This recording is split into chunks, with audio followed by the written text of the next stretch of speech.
That one? Yeah. Good.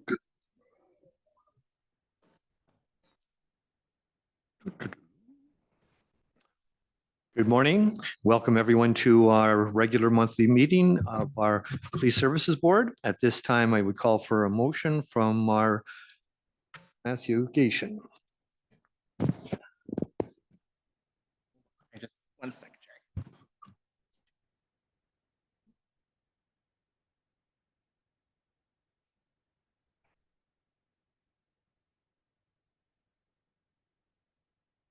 No support staff today.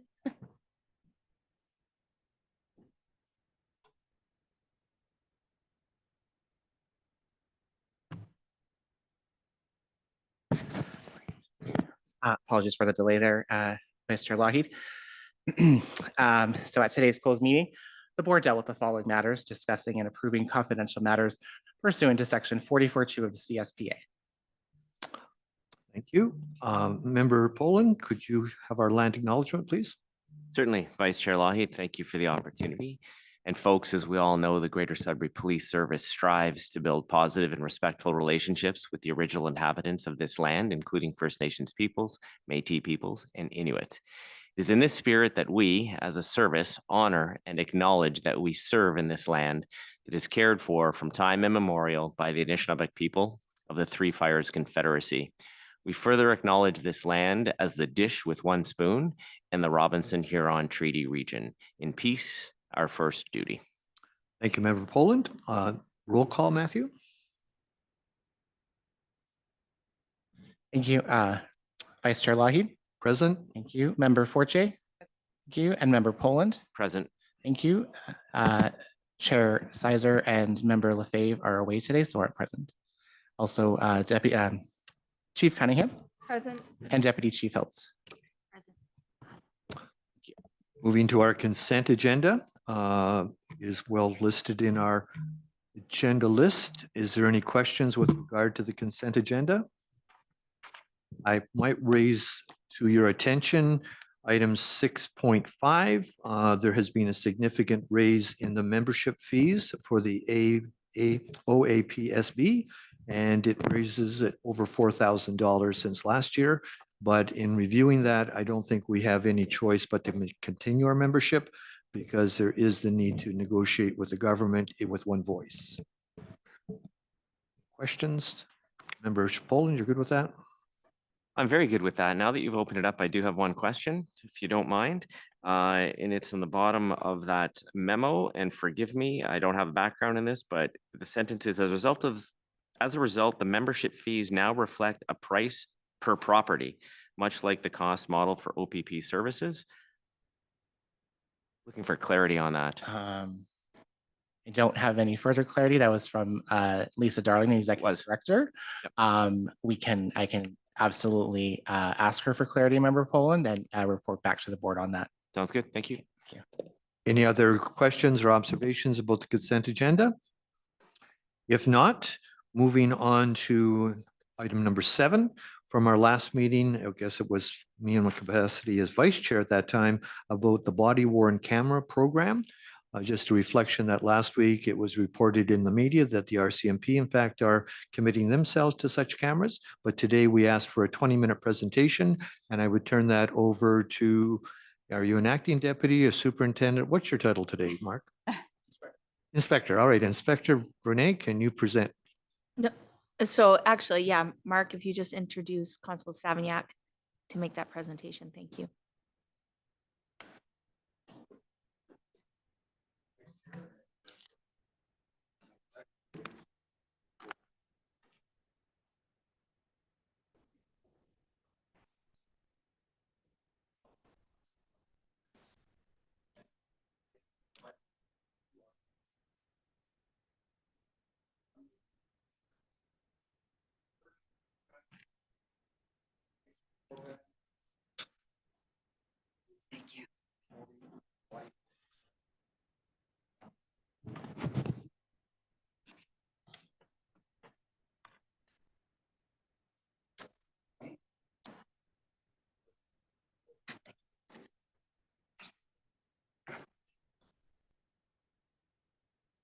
Thank you, Inspector Brunei. Welcome, Constable Savignac. Thank you.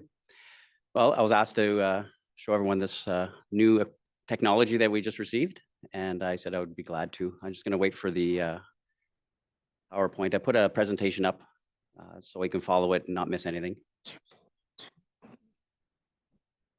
Right now I'm wearing one. If it's okay to approach, to hand out a camera to everyone to, Sure. yep, I'll do that while that's.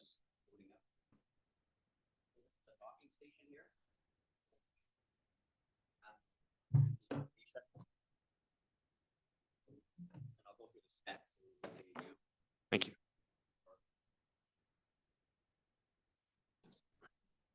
And Thank you. Oh, sure. That's cool. Thank you. Probably not allowed to touch anything, Mark.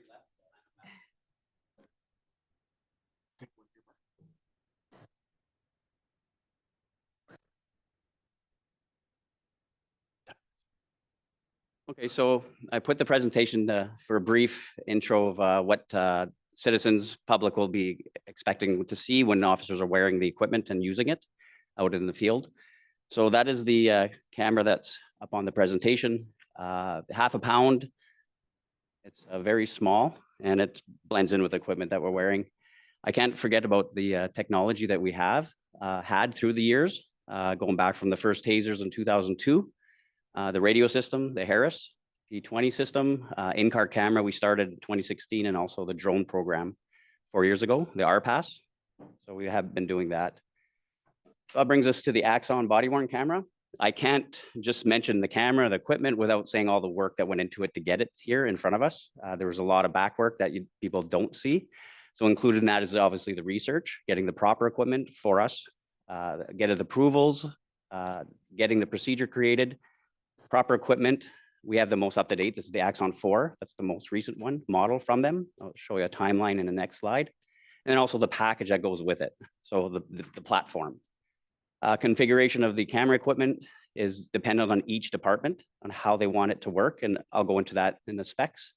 It'll make sense there. And then also the scenario-based training that we're going to do with the officers. So actual scenario like traffic stops, going into different situations and how they are to turn it on, turn it off, mute it, unmute it, stealth it, obviously for tactical, any warrant entries, non-announced. So that's it right there. I just handed them out. If you want to get a feel for it, the main button's at the front.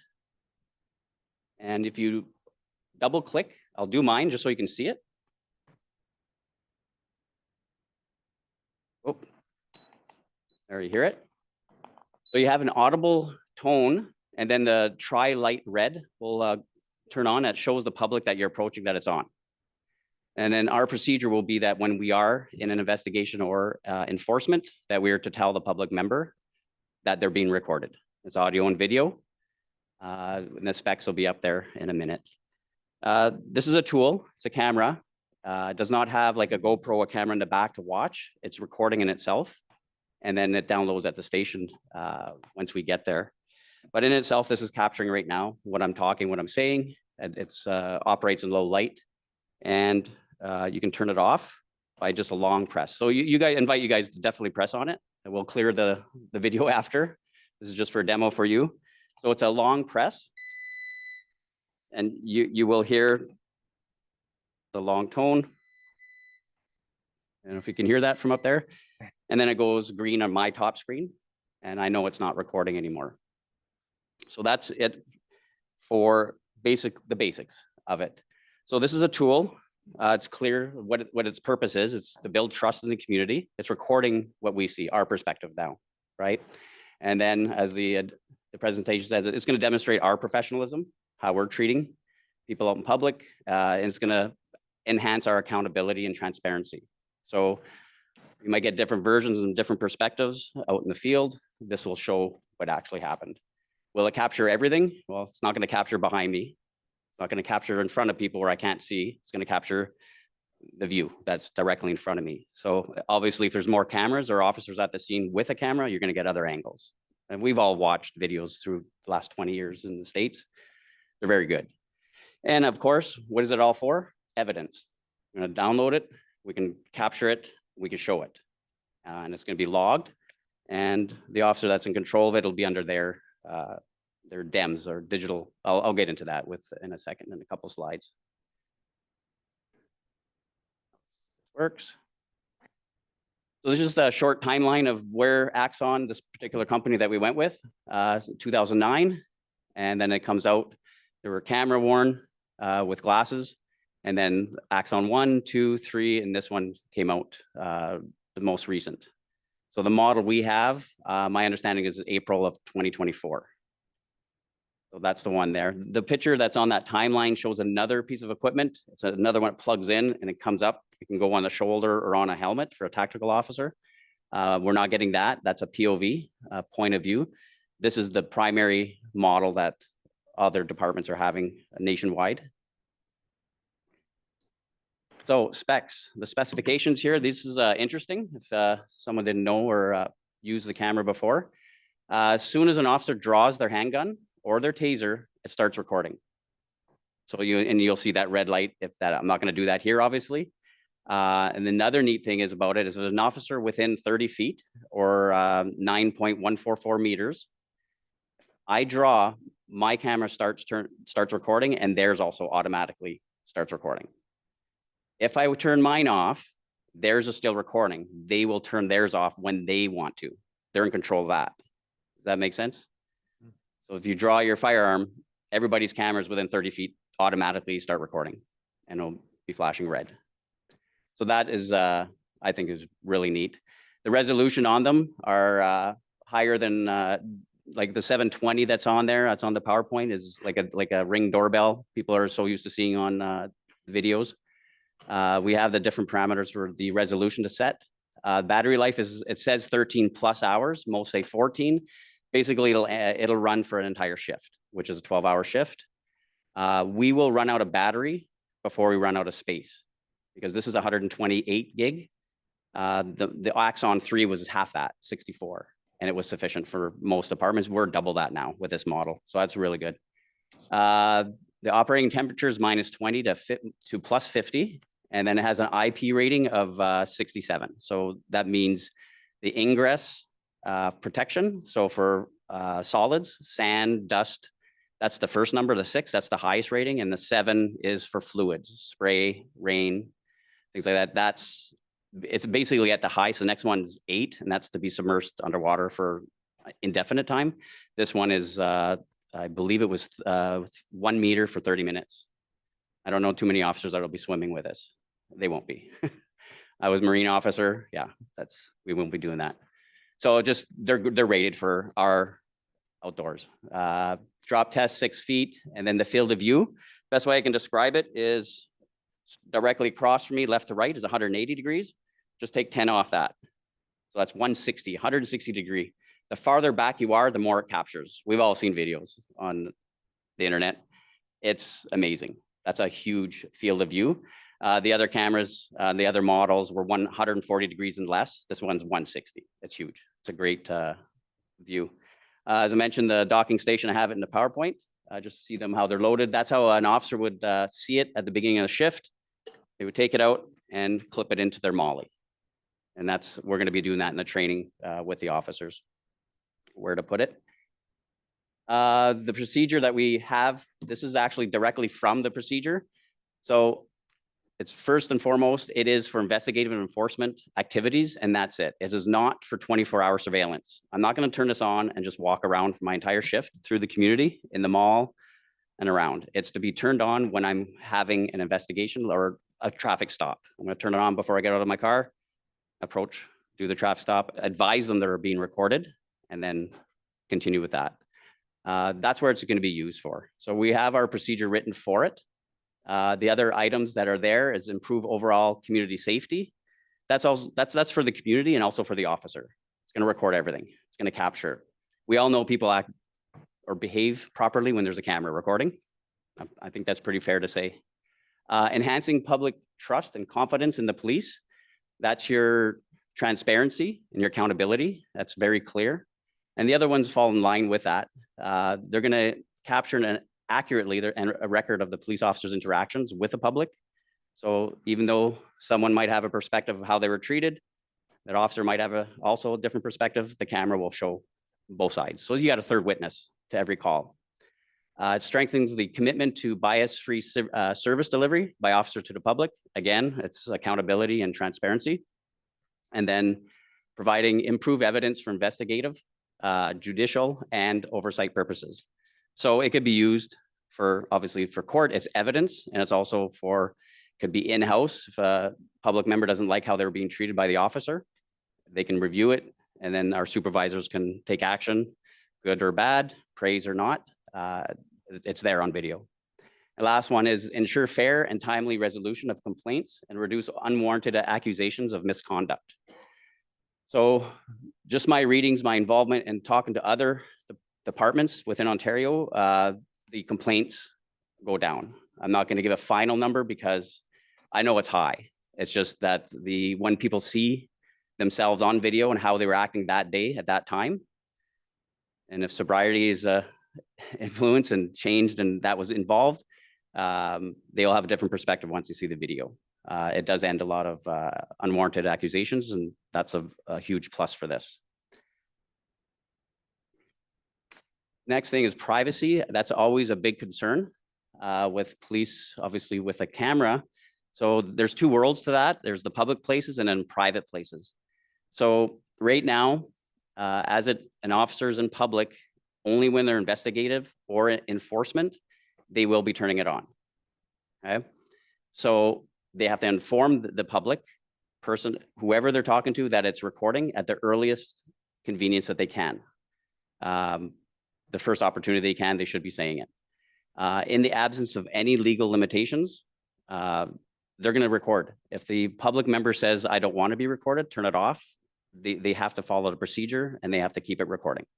Remember, this is in public spaces, right? So traffic stops, we all know we're recorded everywhere in public. This is just another tool for us to have to give our perspective. The private places, on the other hand, the three main spots that we are at the highest concern is, and for recording, consent has to be given if we want to record in the residence, a warrant or exigent circumstances where like a 911 call. Warrant is self-explanatory and consent also same thing. If it does come to I go to a home and I tell them I'm recording, are you okay with that? They say yes, I can start it. If they say no, I don't. Right? If it's something that's concerning, you can also ask them to leave, come with us off the property. There's that option also. There's disengaging.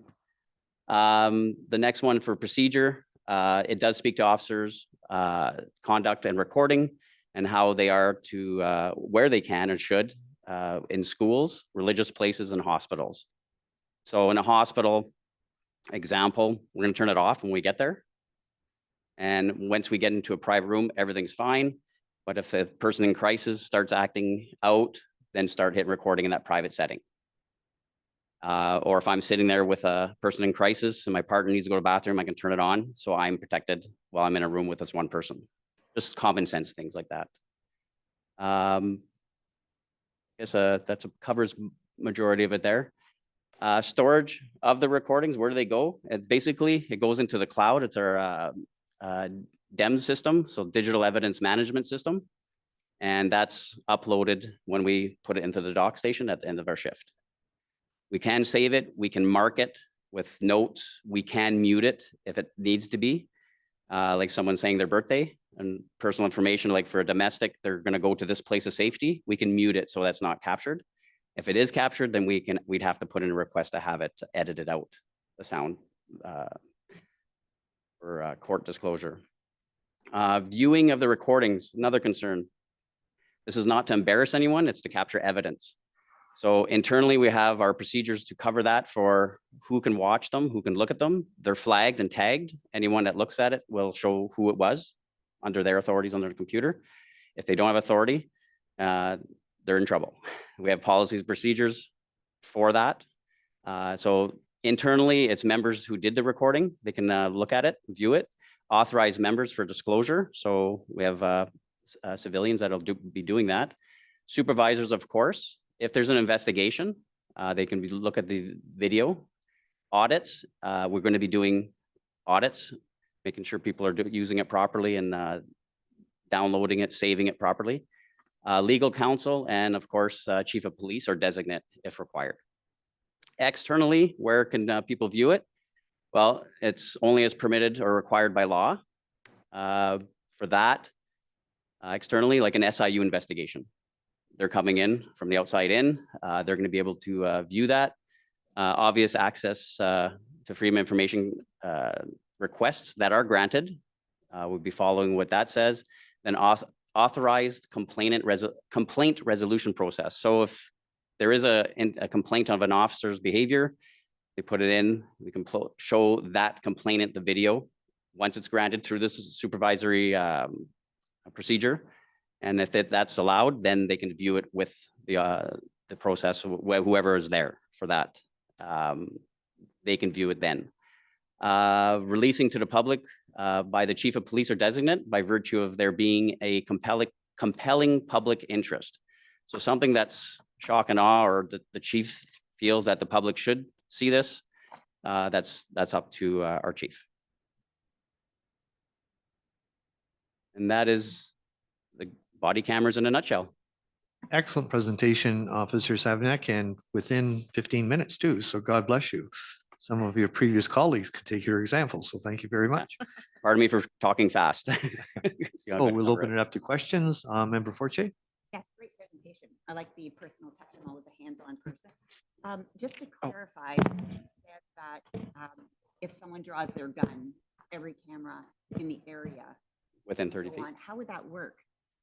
The best way I can describe it, it's little plastic. It's not a USB, but it's the shape of a USB that is attached to the holster. So when the metal comes away from it, Bluetooths it to the camera to activate it.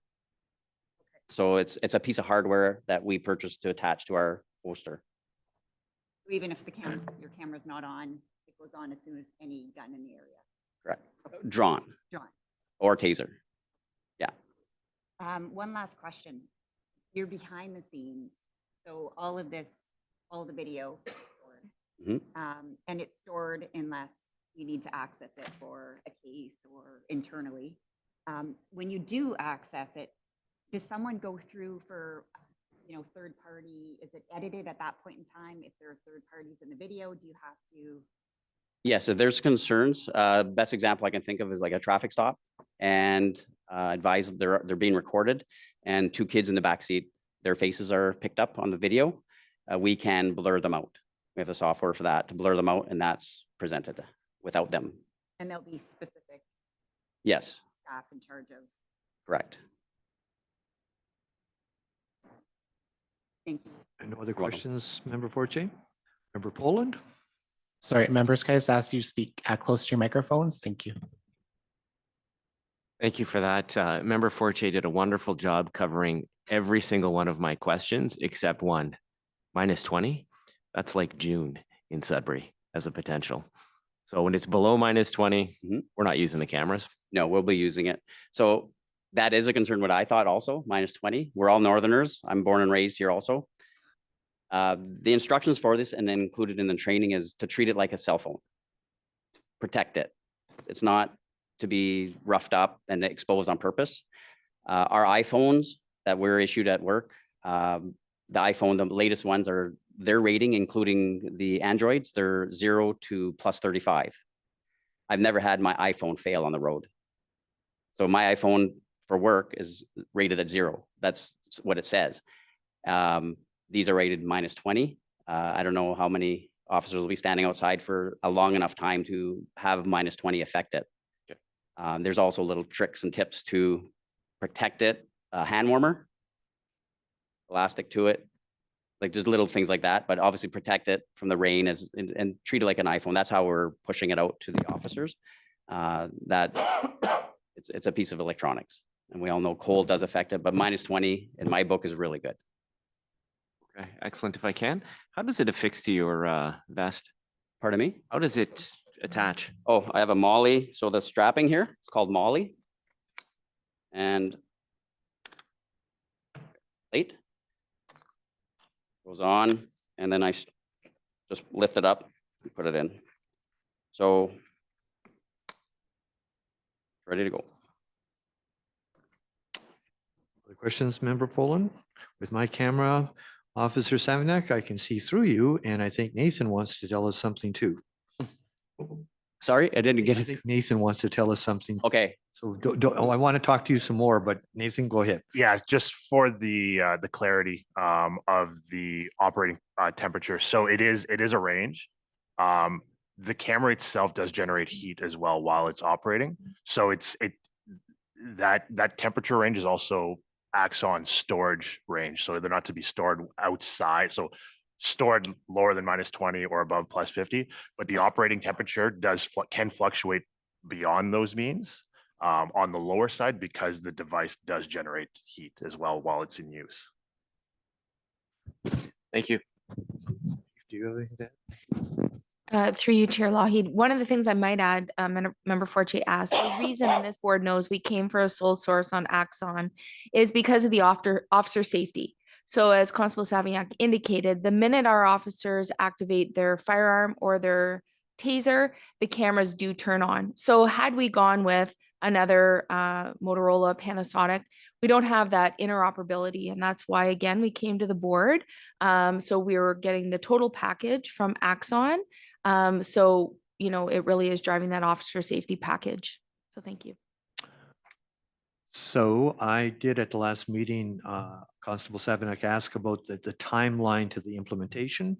I think our notes reflected about 3 years that you have been working on this with the team, but I understand in the next literally weeks, the pilot project is going to be rolled out. Can you give us any kind of observation about that? yes. So right now, the wording is going to be flipping from pilot to phase 1 rollout. So pilot, everything's done. We have them. The training's being done and the rollout will be in the new year, beginning of the new year. So January 2025, officers will be wearing these. The I first rollout. Our confusion of pilot might be that there was the limited of 30 of the cameras. Correct. We have 4 banks set up like this, and one will be at District 2, one will be at headquarters for the units that were picked to do the first rollout. So all the officers won't have a camera. Correct. Okay, so how are they picked? How was it picked? Yeah, how are the officers picked? And Inspector Burnett will speak to this. Don't go anywhere, Constable Savignac. Well, no, you can go, Mark, but I don't want him sitting down. We got more stuff to ask him. Yes, so for through you, Mr. Chair, for phases 1, what we've done through procurement is we've acquired 30 cameras. It's limited to 2 units, our emergency response unit, which are our highly trained hostage rescue team and tactical unit, as well as those that are dedicated through traffic enforcement, the traffic management unit. That consists of just shy of 30 officers. We'll roll it out through them. Phase 1, it will provide us an opportunity to really learn the back end of the program. We've talked a little bit about when it comes to disclosure and what we have to, for example, vet out before it goes for example, a criminal court or a provincial proceeding or a civilian oversight body. Once we've really mastered that part, we'll be in position for consideration for procurement of additional cameras. So, and what's the plan after the first 30? The first 30 of phase 2 is to roll out throughout the service. All the rest of the Yeah, officers? there's, as you know, we have just over 280 officers, of which approximately 170 represent on the front lines. So with all, everything going well, we'll consider rolling it out to the remaining officers for phases 2. And in the budget, we have money for this purchase. That's correct. Mark, anything else you want to tell us? Okay, Constable Savignac, a couple other things. In the media, usually with regard to an American experience, not so much a Canadian experience, they say, okay, the police officer went in and then turned off his camera, and there isn't 30 meters or 30 feet of people around them, and there's kind of a missing segment. Does anybody supervise that? It's kind of like the Watergate 18 minutes that wasn't recorded with Nixon. Does anybody see the void and say, why'd you turn your camera off? Great question. Anyone that's going outside of procedure, they have to document it. So there's going to be times when you can cover it with your hand for someone that they're not dressed. They're in the shower. You come into the house, just obvious human nature things, cover it. Your audio is still going to be going. and the officer has to note it. If they turn it off, they have to note it. If they don't, then it's the supervisory, that umbrella that's gonna have to watch that and manage it. And we have procedures in place to deal with that. This is the first rollout with it. So we got lots to cover with that and how to save it, make sure it's saved in the proper event number for that case. And then there's a flow. Like my boss said, it's, this is the first phase rollout, the first phase. So we're gonna learn a lot from it. And just the configuration of them, teaching the officers how to put them in stealth mode for tactical, so lights aren't flashing. There's things like that to be considered that we're gonna learn being out there operationally, not just sitting in an office pressing this button. You gotta really put it out there in the field.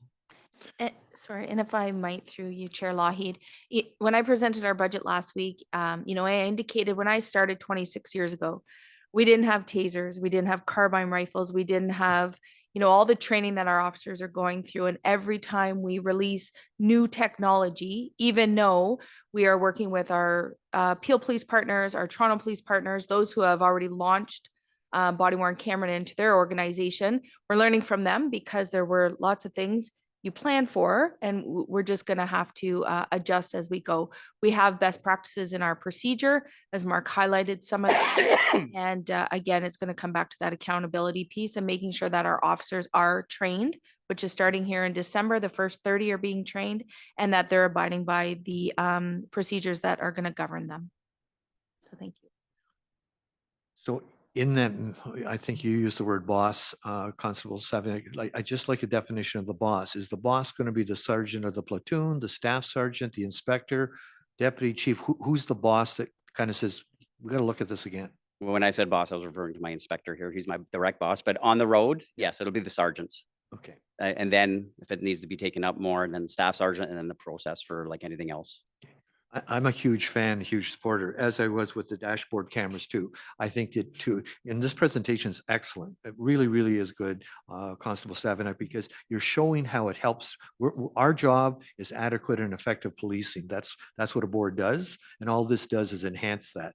It makes it more accountable. It makes it more obvious. And it also kind of makes sure that there's a balance, that the cop can't always be wrong. And it seems, and sometimes, especially in the States, when I read it, there seems to be, you know, he did the wrong thing. Well, the camera doesn't lie. It's going to show what's ever happening. So I think you used the word unbiased in your presentation. Really good stuff for policing in Sudbury. So thank you for that. But my last question is, you are a senior police officer in our service. You've been around for a long time. You were introduced by the inspector with quite a glowing legacy of all the things you've done to help police services in Sudbury. Off the record, and as the acting chair, I won't be chair next month, so I can take my indulgence right now and say, as the chair, your personal opinion about this asset to your service as a police officer. What do you think about it? Personally, I wish we had these years and years ago. Obviously, I have friends, lots of people I know in the province, other departments, and I asked them before we got ours, because I'm not using this in the field yet. They're new, they're not rolled out yet. And I just said, good or bad, one word, is it good or bad? Do you like it? And the first thing that everyone I've talked to personally was, I love it. Protects them. So when they're out in the field, it shows exactly. So this lens, it truths, it shows the truth, what's going on. Even though different people have different angles and perspectives and sobriety, everybody knows, seeing the video, that's what happened. And it captures basically what happened. So that's where the transparency and accountability is just huge for the community, and also for the officer, for protection of themselves, for false allegations that they did something wrong. It's going to record the good and the bad, and in between, everything. Love the answer. Great answer. Member Forte, Member Poland, we got any other questions? Chief, do you want to add anything? No, thank you. Good job today. Thank you very much. Thank you. Are these souvenir ones now we can take? My grandson's going to love this. Well done. Thank you. Thanks a bunch.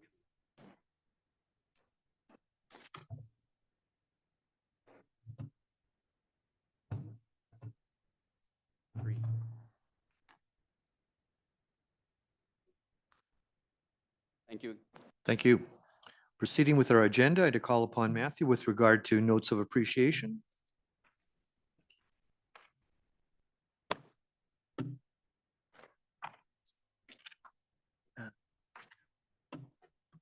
Thank you, Chair Lougheed. I think it's Constable Murphy and Powell. Page 15. Yes. Yes, so for this month, notes of appreciation have been received for Constable Nathan Murphy and Constable Kevin Powell. They were thanked for their prompt response and professionalism from a community member, and she felt safe, heard, and valued, and felt the police had earned her trust with their professional response. Cunningham, do you want to add any background to this letter? No, as the board knows, through you, Chair, we as a police service receive these as well. So through the chief's office, I always acknowledge these. I reach out to each officer individually. And this really does one of the, notes that highlights the professionalism and the due care that our officers, when they're treating members of the public with respect, it does go a long way. And this individual felt, impelled to reach out to us and let us know that. And it left a impact on this individual's life. So happy to see that as always. As we just heard, sometimes, on the back end, there's complaints, but it's happy to see these come in. Thank you. Excellent. Just a bit of maybe information for Sean, Krista, myself. The page before is the new appointment of Graham McGregor as the Associate Minister of Auto Theft and Bail Reform. And I guess we could just leave it with you, Chief, if whether you and Al have sent a letter congratulating him and indicating he asked about meeting with you, and I guess you'd like to meet with him, I'm assuming. Yes, that's correct. Through Vanessa, we have reached in through my office. Thank you. Moving to our next item, this was prepared by Inspector Brunet. It's, I guess, Chief, you're going to speak to the issue of our cop logic questions we had from last month. Yes, actually, through Deputy Chief Hilt, she'll present this report. So we have received the report. I'm assuming Member Forche, Member Poland, we've all read the report. So Deputy Hiltz, give us the highlight version of what we've read. Thank you very much, Chair. This is an extension of some of our discussions from last board meeting just around cop logic and reports going in. And there not being a lot of information or public awareness about what happens to those reports once they enter our system. And so this is just a detailed account, and you can see the report of there is a team of people that are actually receiving that information on the back end. Just like we discussed the back end of the body worn video, there are teams set up to receive that information and process it. So when we talk about cop logic incidents, this report is meant to give us an overview from January 1st to October 31st, 2024. Obviously, we're not into the months of November or December as of yet. And it's just intended to show us that there's been a significant amount of cop logic reports that are that go through our system. And you can see that cop logic events by month are there in a table. They vary from month to month, and so they're not consistent month to month, and they do vary in the amount that we do receive. And there's a really informative graphic in the report. If you look at the bottom of page 2 of 3, that is really meant to show the majority of the cop logic occurrences occurring this time period, and how they break down. So as you can see from that, the majority of the reports we're receiving on the cop logic by far are shop theft reports, and that looks like it's about 3 times the number of cop logic reports for that particular offense in relation to the other offenses that are captured. So you can look at the detail. Really we're looking at the most use of this particular system is for just those shop thefts and retail thefts, frauds, traffic complaints, and other types of thefts that really are those more threshold offenses. So although you're not receiving, a police officer in a car, 2 police officers in a car to take that call, it frees up our members to with police officers and cars and cruisers and tasers and guns and soon-to-be body-worn video to respond to those priority 1 calls. So the cop logic has been with us for many years, and it really does create enhancements to our service delivery model here in Greater Sudbury to make sure that, while there are other lower threshold, what we call lower threshold offenses that do not involve violence or in progress crimes, that they can be captured through Cop Logic, which is an enhancement to the service delivery model here. The other part of an add-on from last week was just on solvency rates. And so we have a model at the end of this report that is entitled clearance rates. And so what this is meant to do is it's meant to show a detailed breakdown in a pie chart, which I particularly like because it shows you visually, not only what kind of calls we're receiving through this service delivery model, but also to, what our clearance status or solvency rates, which is the same thing, for the different types of offenses that are being captured within that system. And, as you can see, the majority of the offenses are thefts and theft-related types occurrences, the number one, again, being shop thefts. And then you can look there on that model, which ones are being cleared by charges, which ones are being cleared by other means. Some are completed solved that are non-criminal, and some are completed unsolved that are non-criminal. If you look down, some have insufficient evidence to proceed, and then so on, and some are unfounded. So again, when you have a look at that model and you're cross-comparing the different types of offenses we're capturing, again, a large amount of shop thefts going into the Cop Logic system. So of course, we have a large amount of sorry, I can't read the slide. It's too small for me to read. I believe it matches up with, we have the blue matches up with complete. So we do have different types of clearance statuses for each of those crimes coming into our system.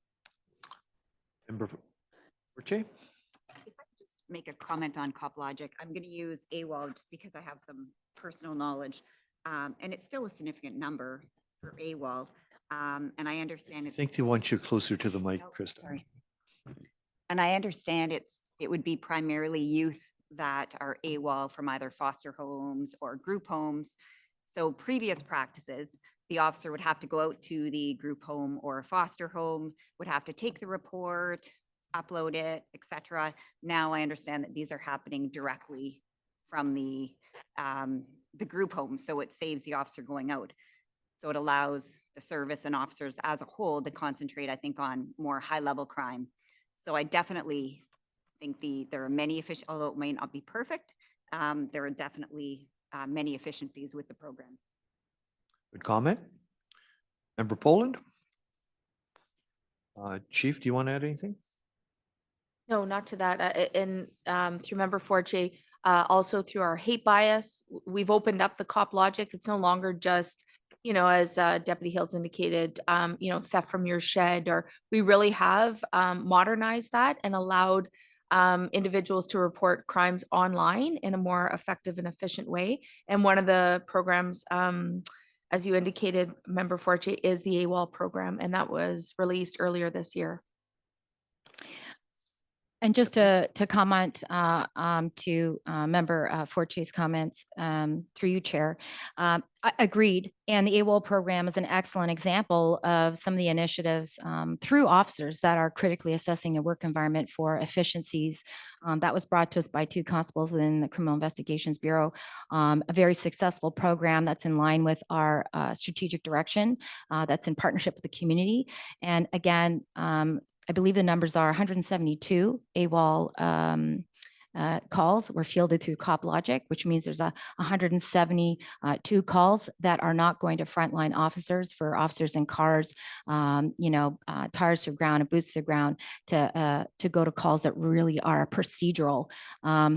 A procedural incongruence between police operations and some of the group homes policy.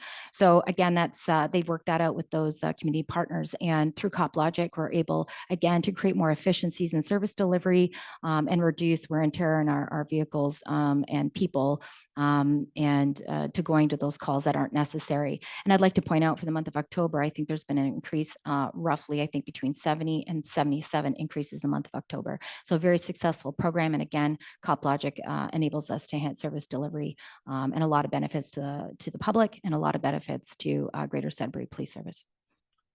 So in preparation for today's meeting on page 17, Deputy, it does have that statement, which I guess just troubles me. Again, not to sound like a broken record, but if our mandate as a board is adequate and effective, it says insufficient evidence to proceed on 51%. So more than half that was on CopLogic didn't proceed. I guess if I was running a company, I might consider that not good numbers. In fact, I think that might lead to bankruptcy if 51% failed all the time or didn't proceed. I think it doesn't say failed, it didn't proceed. So my question is, how do we improve that number in terms of making it at least the majority of the time we proceed? So through you, Chair, we didn't proceed because we're allowing people to report again. And the best example I can give is an individual goes into your shed, even if you have video surveillance, it depicts an individual. We can't identify the individual. It would go into our report system. What we're encouraging people to do is, even though there's no evidentiary value to it for us to proceed, so 51% is we had nowhere to go. And it's no different than I, as a new constable, drive to an address, take that information, and again, have no evidence to proceed. However, when it's reported, through crime trends, through analytics, our officers might be out at 3 o'clock in the morning and see an individual on a red bike. They're able to stop that individual, maybe gather. Sometimes we do eventually solve those, but just because there's no evidentiary value to proceed. So 51% is, we got the information, we were able to, sometimes insurance purposes, people are reporting it. So they need what we call an SU number, an incident number. So there's many reasons why we have individuals reporting to us. The fact we're not able to solve them doesn't show that it's, in the public sector, you say 51% would be bad. It's actually not bad. We have reasons why we're still getting individuals to report to police, even though there's no evidence to proceed either criminally, but we are gathering the data, the analytics, and potentially we might, at a search warrant, seize tons of stolen power tools. We're now able to put it back to break and enters that people reported from their sheds. If that paints a good picture as to the program. An excellent picture. And I think that's what, as a board, we need to hear, that as people don't quit reporting, I think would be our message to the people that we represent, on the basis that you will establish patterns in the various neighborhoods that said, in this neighborhood, 10 bikes got stolen, and in this neighborhood not. We better be looking for somebody stealing bikes in this neighborhood. So reporting is important regardless of what those percentages are. Absolutely. So it also likely addresses the fact that we have HR crises in terms of our police services, in terms of how many people we have on the road and how many people could be on the road, Chief. So I guess the question then I raised last week was, should we be building partnerships with other people in the community to help with CopLogic? I think I used the example last month. Somebody's bike gets stolen. They say, oh, don't bother, the cop will never find the bike. They don't care about my kid's bike, etc. That's not true. First off, the pattern is an issue here. But I am old and decrepit. And when I had a bicycle, I had to license it with the city. So I actually got a number on my bicycle that I think Dad paid $5 for. And then they were able to trace my bike. So again, beyond our police services, if we, and the city sold the bike licenses, it was not a police license. And so that we would encourage people, much like we do with dog licenses, that if you have items, that we, the city, would provide a license for that item, that we could at least trace the number if we see that bike in our neighborhoods. That also, if memory serves me right, your predecessor, when he came to our Rotary Club, said to our Rotarians, wherever you go to your convenience store, tell them to take the posters down from the windows so people can look in and see what's happening in the windows. These are common sense things, but perhaps in 2025, a communication strategy that says it's not just all on the cops. Other people can help with the reporting, licensing, being kind of a partner with the police. Chief?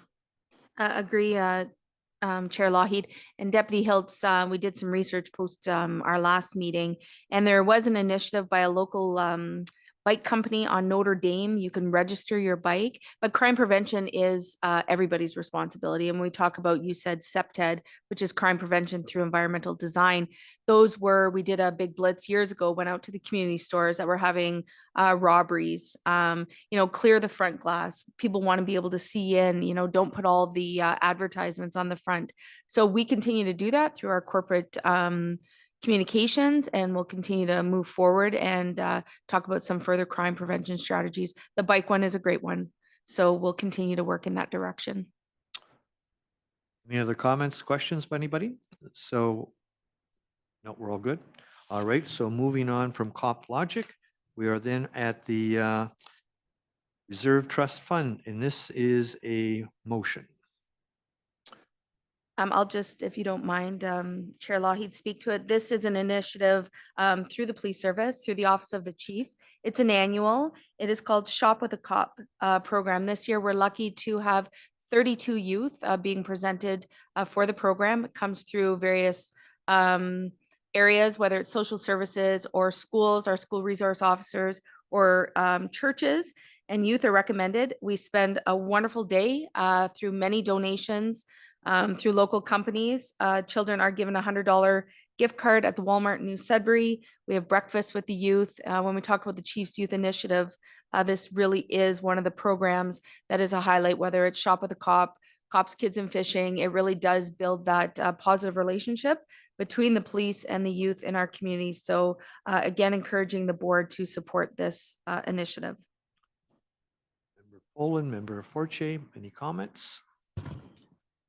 If I can, I hear very good things about this program, so please extend our thanks to Staff Sergeant Larishan. Where's the breakfast? It's at P&M Cuisina. They've been doing that for a long time. I think since day one. Yeah. Yeah. Yes. That's Leslie and Junior, and they've been great friends and great partners to many things with our police services. So kudos to them. We got a motion, Matthew? Yes, Chair, we do. That the board approved the following donation with funds drawn from the Donations Reserve Trust Fund, $3,000 in support of the 2024 Shop with a Cop program. Moved and seconded. All those in favor? It's carried. I would hate to have to be the tying vote breaker, Chair. Report from the chief. Now, the chief's report, and I imagine the deputy, you tend to be the voice to this, and we've all had a chance to read them. So Chief Cunningham, I'll turn it to you, which likely is going to turn it to you, Deputy Chief Hills. Yeah, I will turn it over to the deputy very quick in a moment. I'll just highlight at the back again, the board may or may not see through our social media, but at the back we're highlighted through corporate communications, just some great initiatives that we continue to do, again, to build that trust in our community. We started, again, the Pause program, and this is an initiative with the Sudbury Wolves players and engaging them in events and educational sessions. And that's, again, to enhance awareness and understanding in the schools with our youth. So great, partnering with Sudbury Wolves. You'll see that again, Safe Ride Home Sudbury is a partnership with Leslie Green that we partner with every year and get out there and encourage everyone to, choose not to drive impaired. Remembrance Day, we had just some really nice stuff happening between our last board meeting. And again, the recognition ceremony and welcoming many new officers. I know Chair Lougheed was here, as well as Chair Sizer present as well. That's a wonderful night. And we used to bring them into our boardroom, as you know, and cram them in there, but we've decided now to do an event,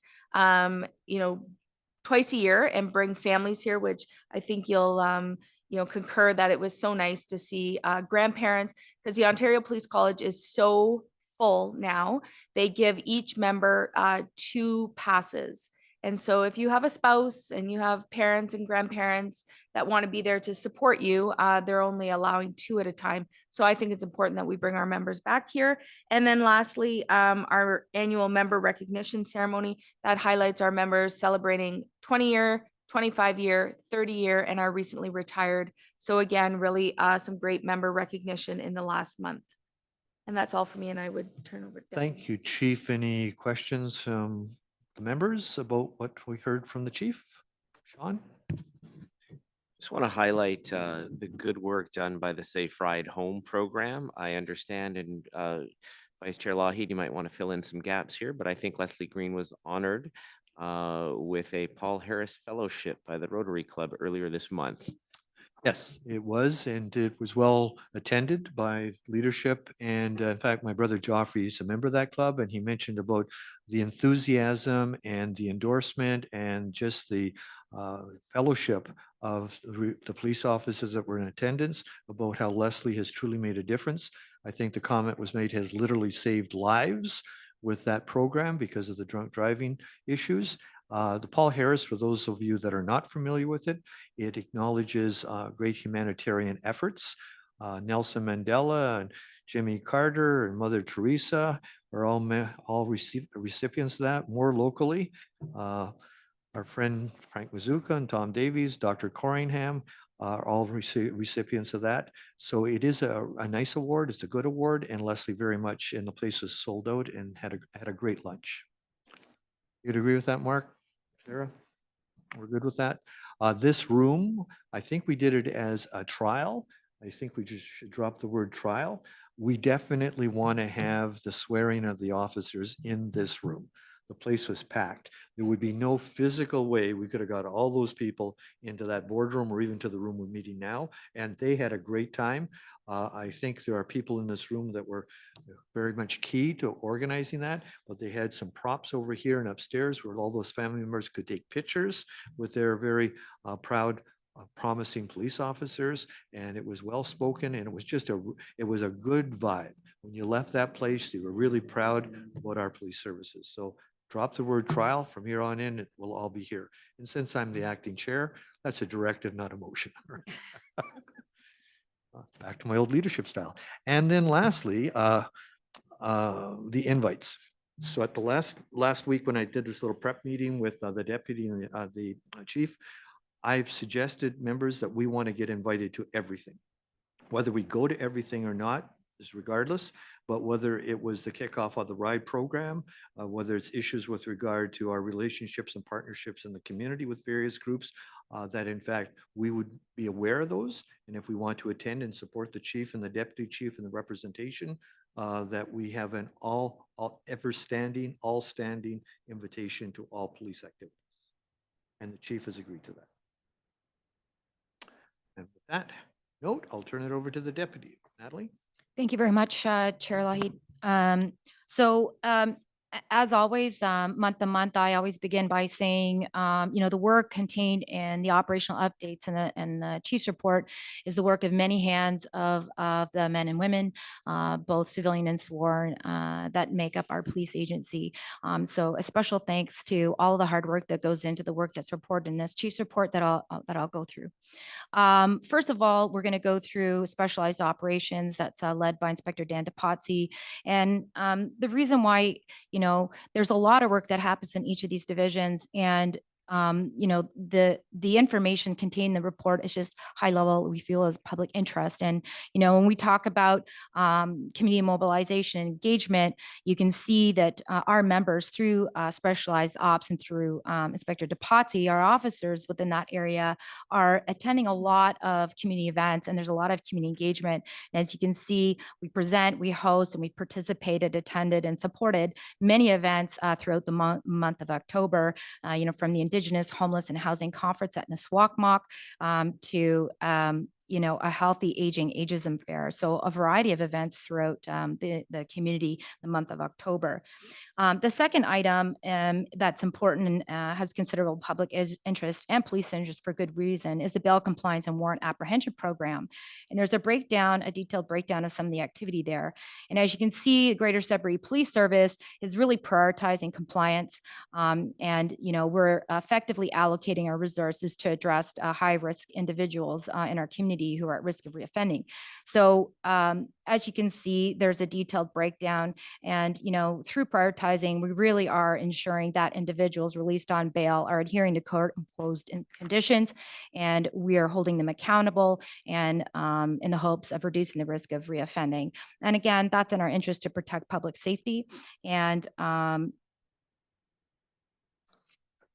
As you can see, there's a considerable amount of work that goes into that program. Part of Dan DePazzi's area is also the court section, which is seeing a lot of enhancements and a lot of changes. You can see some of the usual day-to-day work in terms of prisoner management and some of the type of work that is going through this area within court services. One of the things that I'd like to pay special attention to is just that we are facing a new branch. We are facing some change at Greater Sudbury. Again, you've heard us say it before. The MAG, Ministry Attorney General, new disclosure protocol timelines for substantive disclosure in criminal cases has changed. The timelines are much tighter. And with that, Dan DePazzi has led the charge for our agency in creating the Case Management and Disclosure Unit. And the Case Management Disclosure Unit, we'll hear more about it in the month of November, but it did roll out this week officially to our agency, but it's been in the works for a considerable amount of time. And again, like some of the other projects like body worn video and some other things, there's a back end that needs to be stood up for that to happen. So that has been happening throughout the months and has continued to the month of October. I know that Dan DePazzi, Inspector DePazzi personally went to all the different platoons. There was considerable amount of training, changes to our procedures that was done. So again, a lot of changes in the court section and how we're processing our paperwork so that it reaches court in a timely fashion. So as we go through, we're also going to talk about just briefly, just property evidence control section. We do include some of the numbers of the property that is coming through this section of the police agency. And we can see the firearms drug exhibits and of particular interest, I think, to Chair Lougheed is there's 8 bike retrievals. Again, we've talked about what that means to the community and some of the ideas that are happening in terms of returning those bikes to proper owner. Emergency communication is run by just a moment, Deputy Hills. On DePazzi's report, do we have any questions? I just have a quick question. The bail safety officer, I see this position in every book. Is this one person? Yes. It's amazing when you look and it's month to month, but the investigations or the calls that they're involved in, they're hundreds per month. I was just wondering if that was one person. It's a busy person. It is one person, but I can say, with all of the different divisions within operations, we have individual people working in partnership with their peers within those specific teams and divisions. If we could potentially get some more information just about the new case management system that you were referring to, maybe at our next meeting. Okay. Absolutely, we can do that. Thank you.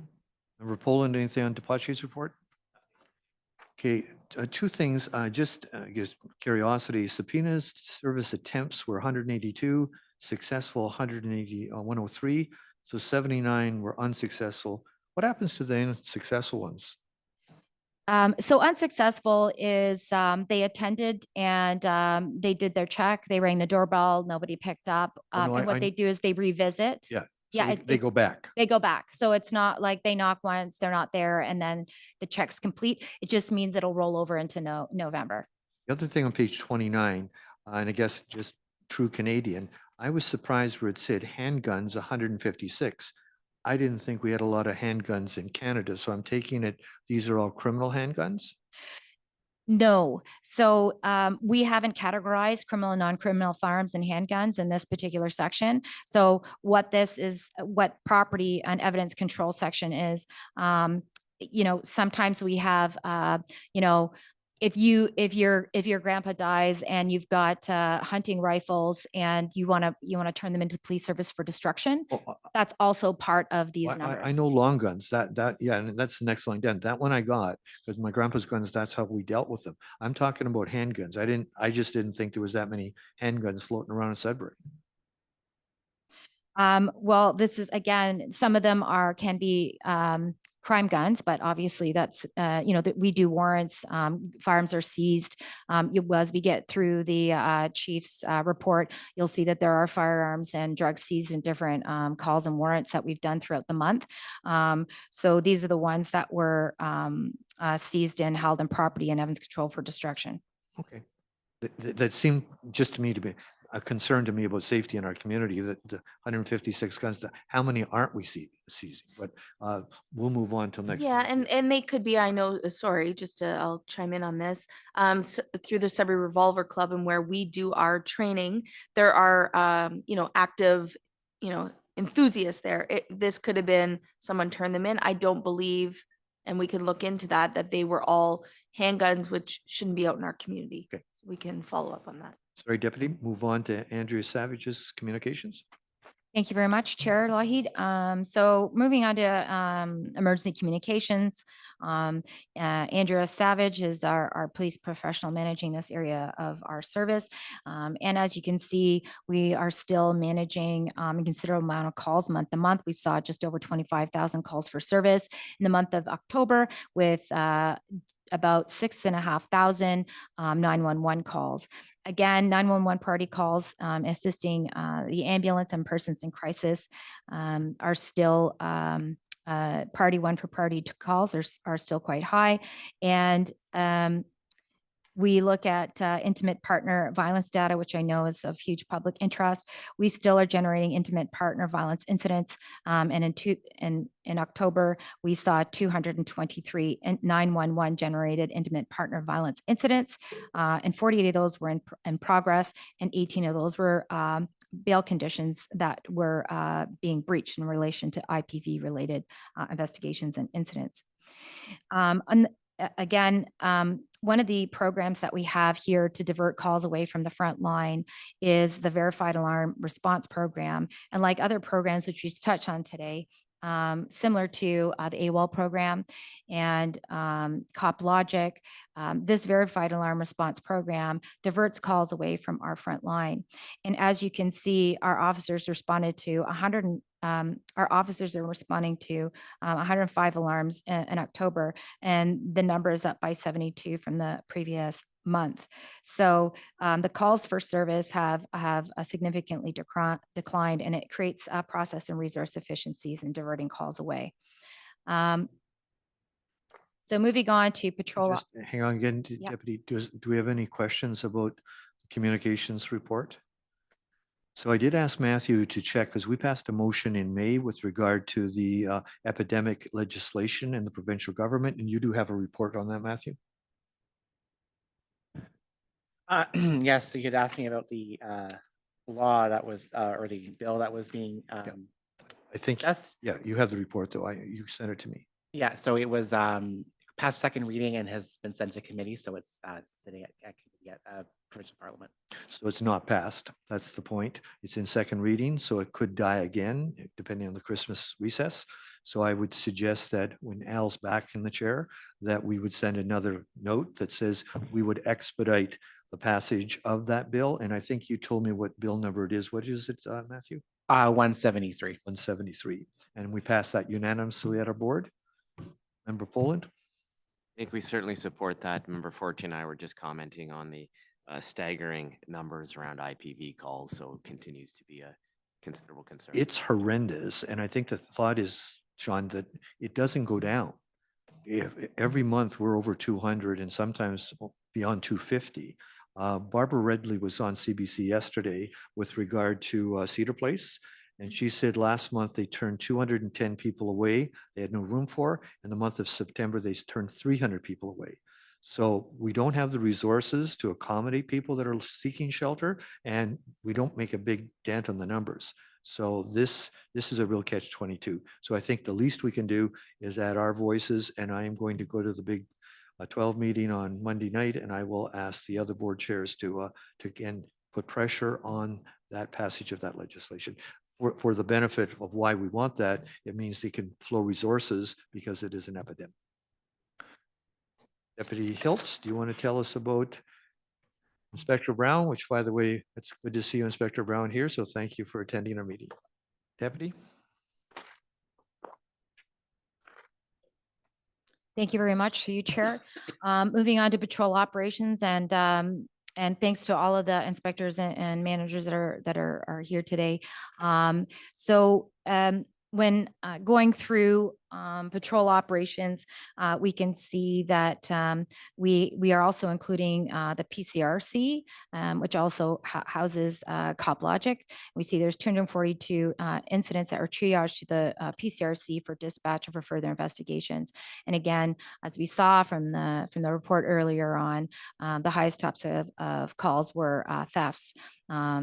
And during the same period, we had a total of 342 reports filed through online reporting system. Again, that's CopLogic. And again, we went through that already. So in terms of frontline patrol operations, we can see the breakdown there of our priority calls for service that that we are fielding out in frontline. And again, this is the work of many of our men and women who are in our front lines, stepping up and attending, calls that are routine, sometimes, present some dangerous circumstance. So we priority one calls for service. We've got a total of 64, and you can see the breakdown there. It jumps significantly for more lower threshold complaints and threshold calls with priority twos with 881, just to give kind of a breakdown on what those calls for service look like. We've broken it down between priority ones, twos, and then social disorder calls. You can see the total number was 350 calls for service. Another part of patrol ops are some noteworthy events. And again, talking about our officers, our brave men and women of the Greater Sudbury Police Service who are boots to the ground in those police cars every day. When some people are moving away from danger and they call the police, we are certainly that as agents of the community running towards and moving towards. And you can see we've fielded some significant events in the month of October with people in crisis, and a traffic stop where drugs were seized, where there was weapons and a significant amount of drugs seized. And as well, we have a person in crisis. And this happens many times in the front line where we have suicidal people experiencing mental health episodes where there's weapons present. And in these instances, we had a knife in one instance and a firearm in another. And there was some suicidal, factors in these calls. And, the fact that these were resolved safely and without injury is certainly a testament to the professionalism and work and hard work of our men and women in the front lines. Any questions questions? to response unit members? No. Moving on, Deputy. Chair Lougheed, if I can just ask, would you like me to stop after each I one? would suggest that way we can have fresh questions if we have them. Okay, thank you. Again, through you, Chair, we're moving to integrated operations. We have a change up where we have Inspector Bob Norman, who is now leading the charge in integrated ops, who has replaced Mark Brunet. And so we have an overview of traffic, which of course in the community survey was very high on the list of community priorities. And we have a lot of activity happening within the traffic management unit. We have several provincial offenses, and provincial offense notices are tickets, traffic tickets. And we have several criminal charges for impaired. So during the month of October, we had 121 traffic tickets issued through integrated operations in the traffic unit. And we had 9 impaired driving charges. So again, our officers are boots to the ground, and they are out there in the community, making sure that we are holding people accountable and also acting as a deterrent to hopefully people preventing from driving impaired and breaking the rules of the road under the Highway Traffic Act. Figure 1, if you look at overall enforcement activities, again, you can have a look at how many tickets were issued, how many Part 3 summons, and that's for more serious offenses like drive without a license or no insurance. And you can see the breakdown of the different types of activities that are happening within the traffic unit for the month of October. When we go to there was some community safety initiatives like that were attended and integrated operations as well. One of them being National Teen Safe Driving Week. Obviously, it relates directly to the work within the traffic unit. And also too, we had School Bus Safety Week, and we can see that there was some enforcement data there in October that shows we laid a lot of, laid some tickets for speeding, distracted driving, and school bus infractions, which are of particular interest to the public. Reduce impaired driving everywhere, so our RIDE program.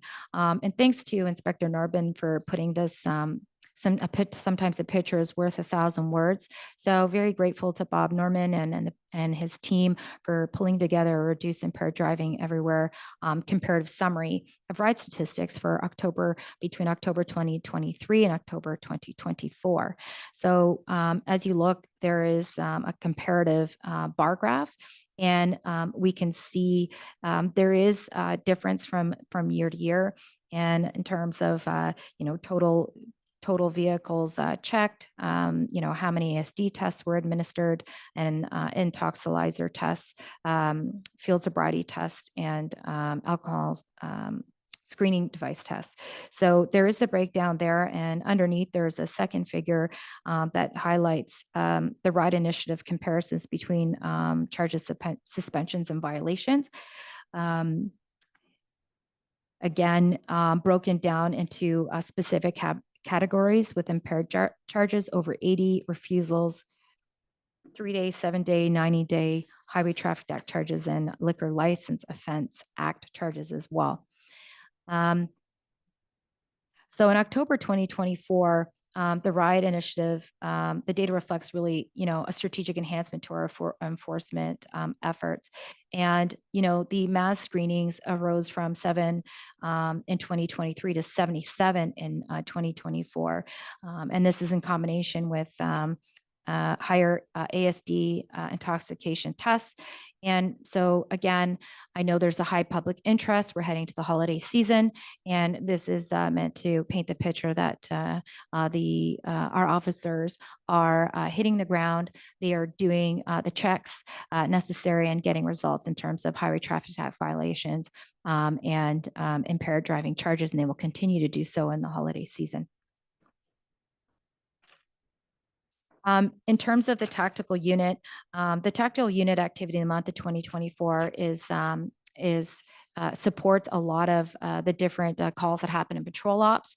And we can see there are incidents and note there just to highlight some of the work that is high risk. We had a bomb threat. We had drug enforcement and warrants execution, which we do month to month. And there's some details there for you to read. And again, when we talk about things that are important to the community, and we did a community survey that says traffic is one of the #1 community priorities. Just to highlight, and as I do month to month, the rural community response unit in terms of marine, off-road, and snowmobile, there's quite a lot of activity that happens in regards to ORV compliance patrols and whatnot in various communities.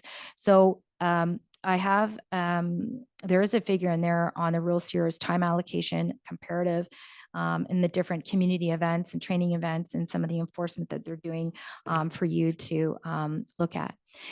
One of the things I'd like to highlight in closing off this section is just that we have the introduction of the Integrated Traffic Safety Unit.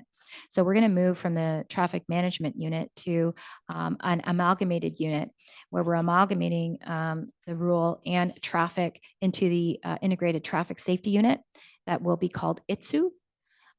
So this unit will be effective in 2025. And it really does mark an important step forward for our team. As we're amalgamating these units, we are combining the strengths, our expertise of our human resources to form a more cohesive and versatile team. And it streamlines our operations and enhances our ability to address traffic safety and rural community needs more effectively. Do we have any questions? Questions, members? Member Forte? If I can just comment on the RIDE stats, the increase in mandatory alcohol screening from 7 in 2023 to 77 in 2024, are those just random screening when someone goes through a RIDE check? They're just randomly screening more people or having more people test? Yeah, so there's an alcohol screening device. And so what has happened that has created that change between 2023 and 2024 is that our organization purchased more units. So we have more units to actually do that screening. So more units equal more tests. Member Poland? So thank you very much for giving me another acronym to remember with the formation of that new unit. I'm not looking forward to that quiz. Also appreciate your comments and the service's increased vigilance around impaired driving as we move into the Christmas season. Of course, that's something that is top of mind for us on the board and the community. And there's something that I think we glossed over a little bit early on with regards to the Teen Safe Driving Week. I've been driving for 35 years. I have never, ever received something called a positive ticket. Wondering if you could explain what that is for me. Thank you very much for that question. And through you, Chair, positive ticketing is it's a longstanding traditional police strategy to enforce positive behaviors.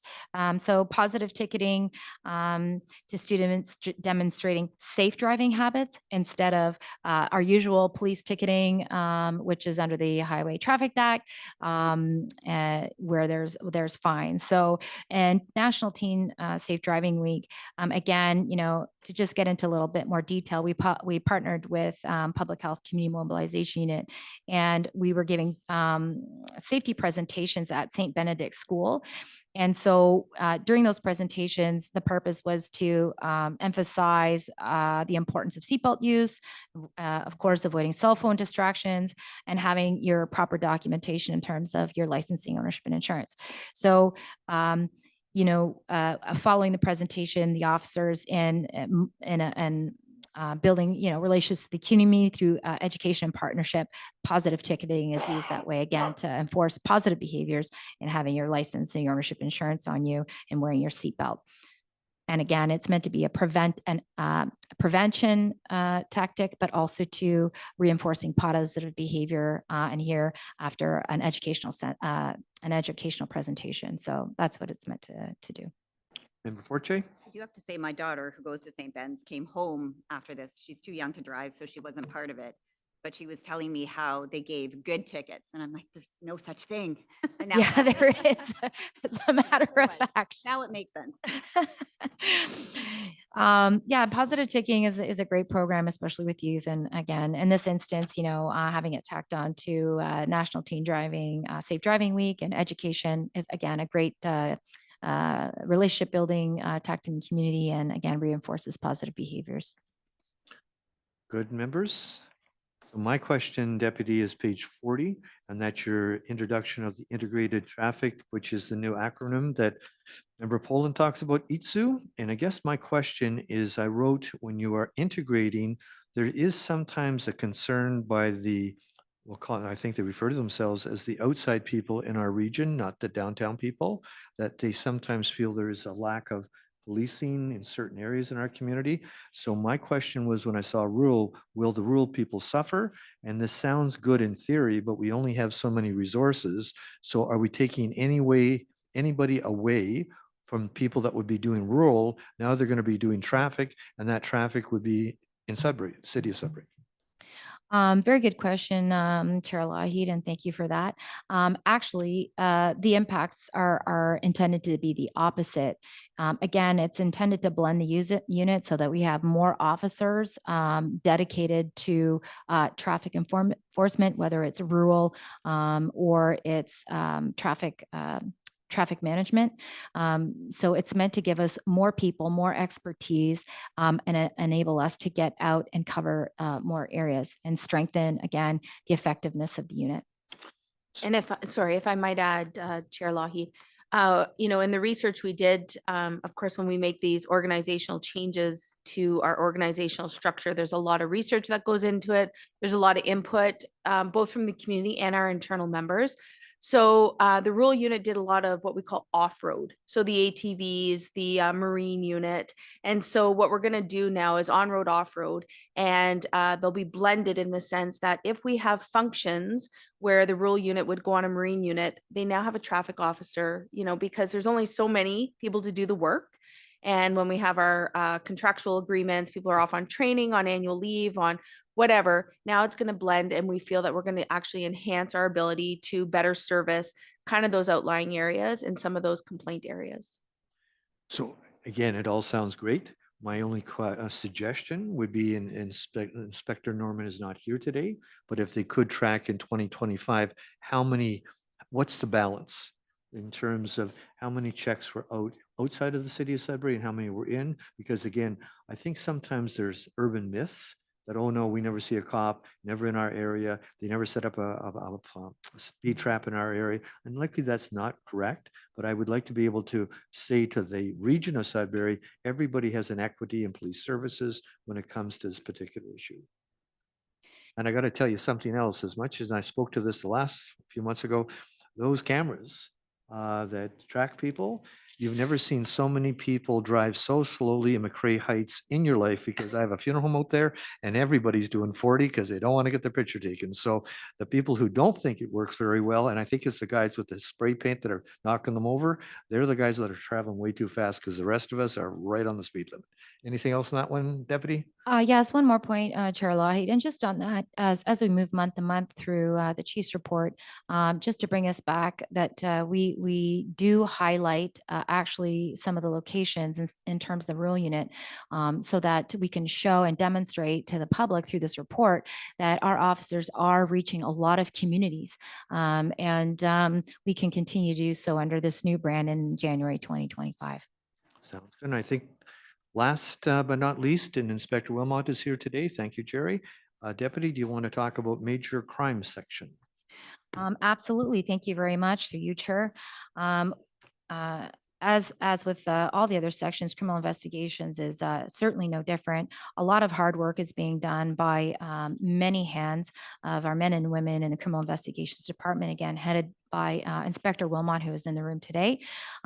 There is several investigations of note, again, all dealing with, violence and more high threshold offenses. We had a 35-year-old man arrested and charged with aggravated assault after a downtown stabbing. And through the hard work of Inspector Wilmot and his teams, this offender was subsequently arrested through a thorough investigation and then charged with various offenses.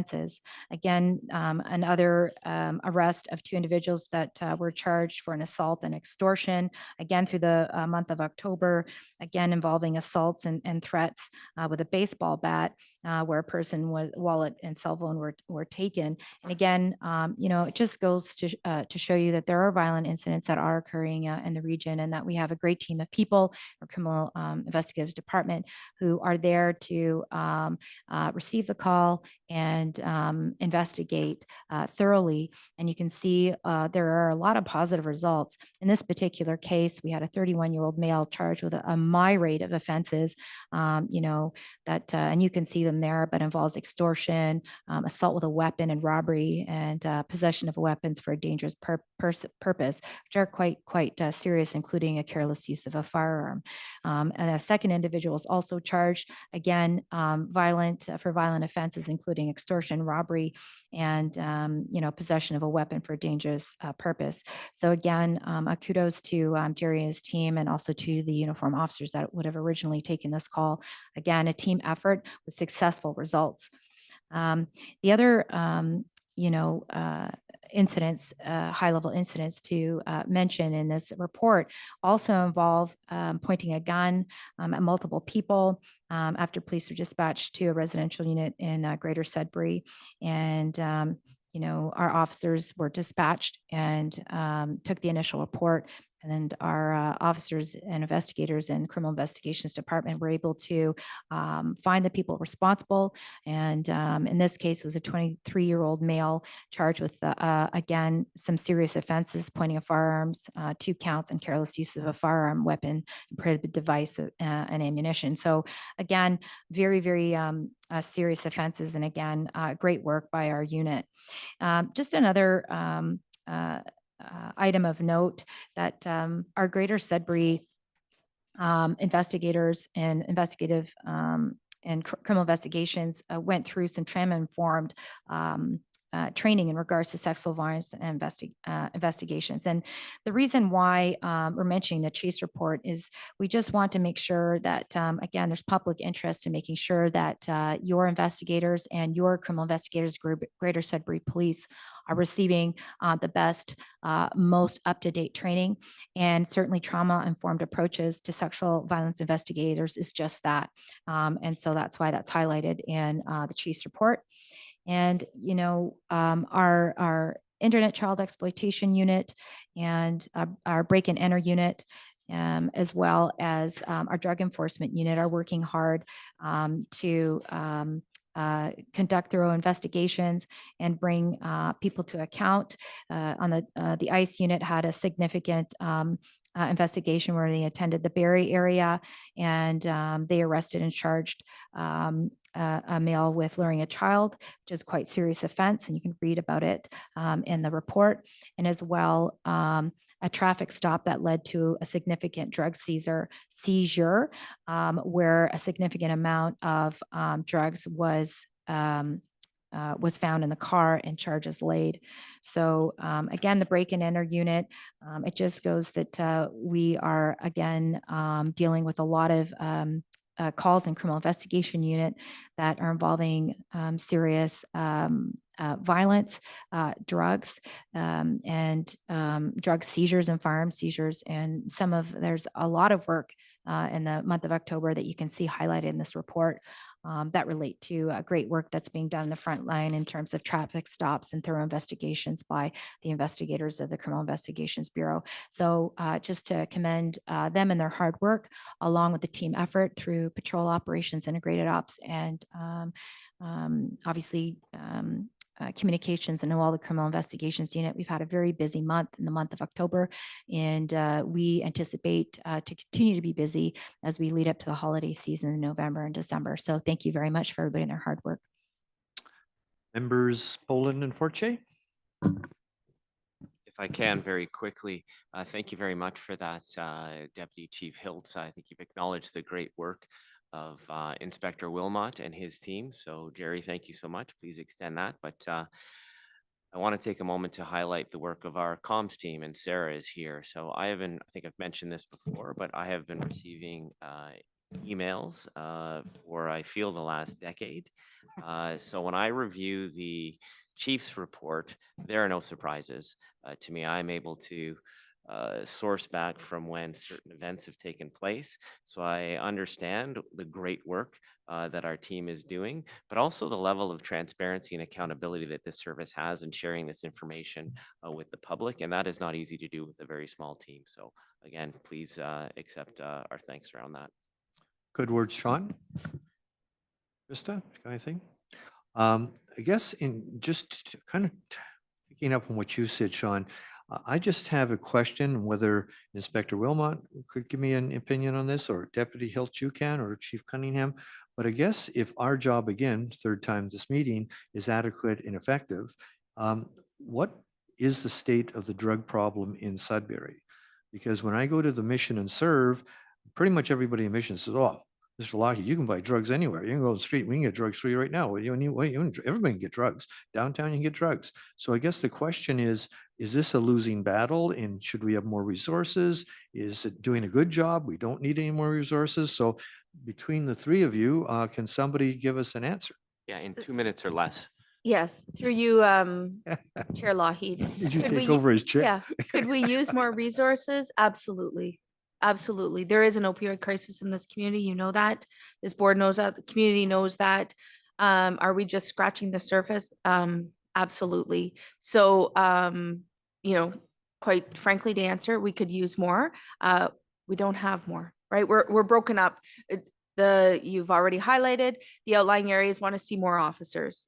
So the rule unit, the break-in and robbery unit, we had 2 robberies this weekend at convenience stores. So we're stretched thin, and I highlighted that at our budget meeting last week. But through Inspector Wilmot, our drug unit is doing high-level drug seizures.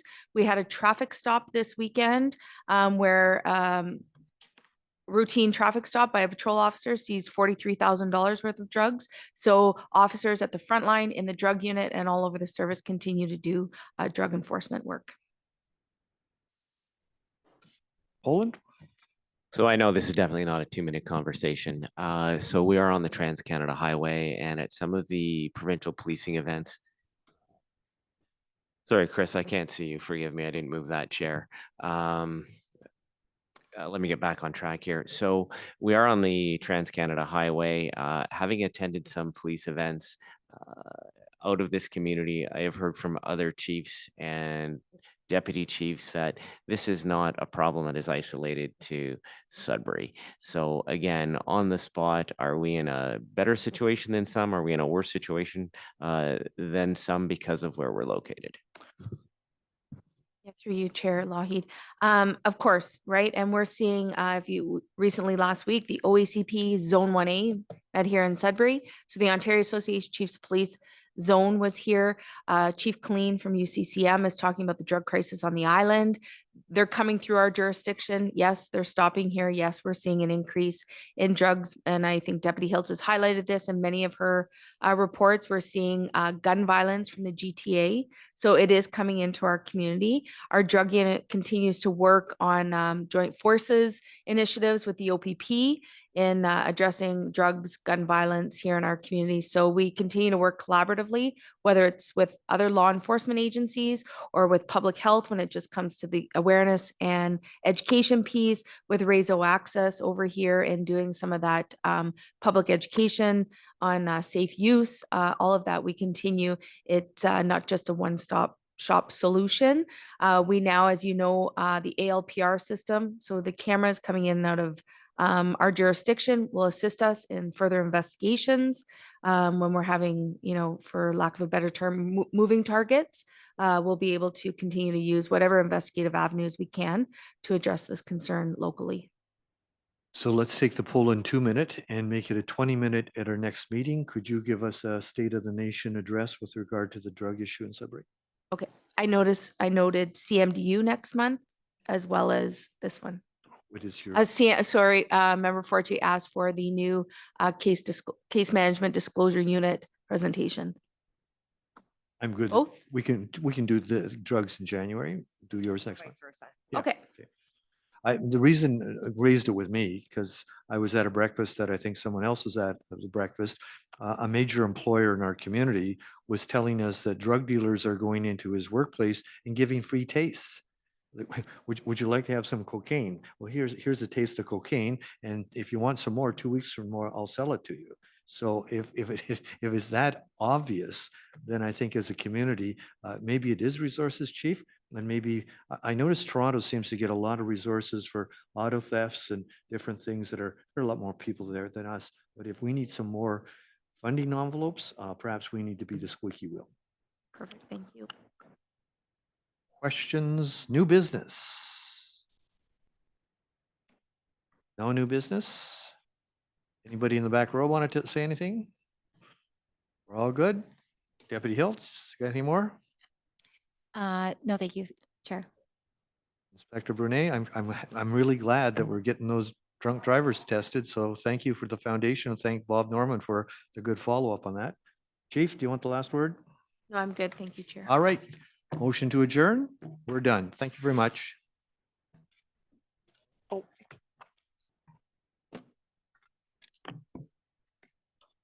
we turned off?